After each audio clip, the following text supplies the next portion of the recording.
Trailer પરથી આપણે જજ કરતા હતા કે આ એક ફક્ત સર્ચ ઓપરેશન છે. એક માનું એક છોકરી સાથે માં પોતાની ગુમ થયેલી છોકરી જે ટ્રકની અંદર બેસતી હતી અને ટ્રકવાળો એને ક્યાંક લઈ ગયો છે અને એ છોકરી ગુમ થઈ ગઈ છે. તો એક માં એ પોતાની છોકરીને શોધે છે. એક મુખ્ય જે સ્ટોરી છે આપણને ટ્રેલરની અંદરથી આ બતાવી છે, પણ જ્યારે સિનેમાની અંદર જે થિયેટરની અંદર આપણે ફૂલ ફોર્મ મૂવી જે જોઈએ છે એમાં આ જે સ્ટોરી છે એ આવે છે ફર્સ્ટ હાફમાં અને સેકન્ડ હાફ બીજી એક સ્ટોરી ઊભી કરે છે આપણી સામે.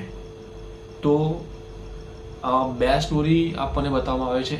પહેલી જે સ્ટોરી છે કે એક માં ફર્સ્ટ હાફની અંદર એ સ્ટોરી છે કે એક માં પોતાની બાળક પોતાની જે છોકરી છે તેને શોધે છે અને કઈ રીતે મળે છે અને ટ્રકવાળો કઈ રીતે ક્યાં લઈ ગયો છે અને શું કરે છે એ સ્ટોરી છે. અને જે ફર્સ્ટ હાફની અંદર પૂરી થઈ જાય છે અને બીજા જે ઇન્ટરવલ પછી એક નવી સ્ટોરી શરૂ થાય છે. એ રિવીલ નહીં કરું, પણ એક બીજી એક સ્ટોરી શરૂ થાય છે. ઇન્ટરવલ પત્યાના 10 મિનિટ સુધી તો ઓકે ચાલે છે, પણ પછી લેન્થ એની વધી જાય છે, જેને ડબ કહે છે તે ડમ્બ થઈ જાય છે કે સ્લો. મતલબ કે તમને એ લાગે છે કે આ મૂવી ક્લાઇમેક્સ સુધી પહોંચવાનો ટ્રાય કરે છે, ક્લાઇમેક્સ સુધીનો ટાઈમ કાઢે છે એવું ફીલ થાય છે તમને કે છેલ્લા 10 મિનિટની અંદર આપણને કંઈક બતાવશે, પણ ત્યાં સુધી બસ ડ્રામા અને સ્લો.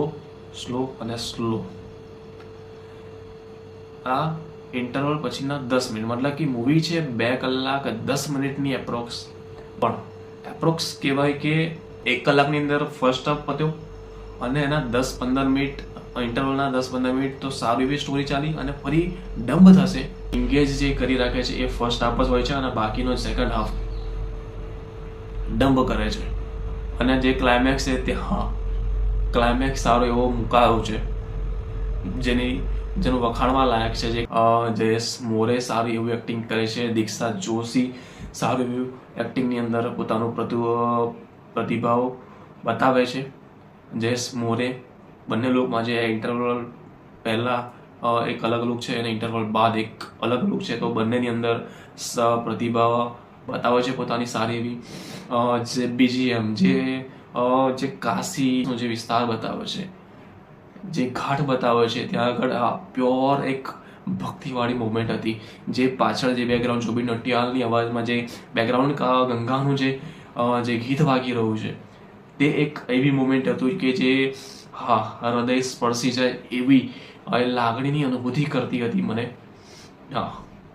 જે બેકગ્રાઉન્ડ સ્કોર સાથે જે મ્યુઝિક અને સોંગ અને એ દ્રશ્યો આપણને બતાવ્યા છે તે ખરેખર ફિલિંગ ગુડ કહી શકાય. ડાયરેક્શનની દ્રષ્ટિએ મૂવી સારી એવી છે. ફેમિલી સાથે થોડી જગ્યાએ ઓકવર્ડ ફીલ કરી શકો છો, પણ ફેમિલી ફ્રેન્ડલી મૂવી પણ કહી શકાય. અને એકવાર વન ટાઈમ વોચ મૂવી કહી શકાય કે થિયેટરની અંદર જઈને આ મૂવીને તમે ફીલ કરી શકો છો એકવાર તો જઈને, એવું કહી શકાય. કેમ કે ગુજરાતી તરફથી પોતાની ભાષાની આ મૂવી કહી શકાય કે જે આવકારવા યોગ્ય છે.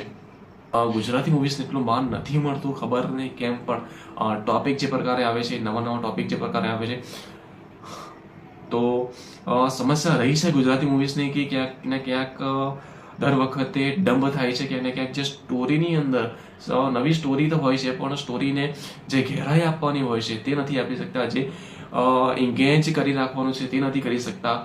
પણ અમુક જગ્યાએ સ્ટોરીની અંદર ડમ્બ થાય છે અને ફરી પાછું જે સ્ટોરી પર પાટા ઉપર ફરી પાછી ચડી જાય છે. તો ગુજરાતી મૂવીઝની અંદર વારંવાર થાય છે, પણ સ્ટોરી નવીનતાનો પ્રયાસ અત્યારે જારી છે, મતલબ કે ચાલુ છે. તો ક્યાંક ને ક્યાંક આ સફળ બની રહેશે. પણ આ મૂવીની જે સ્ટોરી વાઇઝ ઓકે છે, વન ટાઈમ વોચ કહી શકાય એવી છે. મ્યુઝિક જે સોંગ છે તે બધા જ સોંગ સારા છે એવું કહી શકાય. શીખ મૂકી જાય છે કે જે છોકરીઓ કરતી હોય છે કે પોતાના મા બાપના કયામાં ન રહીને બીજા કોઈ છોકરાની સાથે ભાગી જાય છે અને અલગ જિંદગી જીવવાનો નિર્ણય કરે છે. કેટલો યોગ્ય છે એક છોકરી માટે પોતાના મા બાપથી અલગ રહીને કાં તો પોતાના મા બાપની ચિંતા કર્યા વિના પોતાના મા બાપનો જે નિર્ણય છે નિર્ણયને ત્યજીને પોતાની જાતે જ જે છોકરો જે એણે છોકરીએ પસંદ કર્યો છે તેની જ વાતોમાં આવીને એક અલગ લાઈફ જીવવા માગે છે એ છોકરાની સાથે એ કેટલો યોગ્યની સાથે નીવડે છે તે આ મૂવી જોશો એટલે ખબર પડી જશે કેટલો યોગ્ય છે. સ્ટોરીની અંદર જે નવીનતા કહેવાય તે નવીનતા ગુમ છે. એટલે કે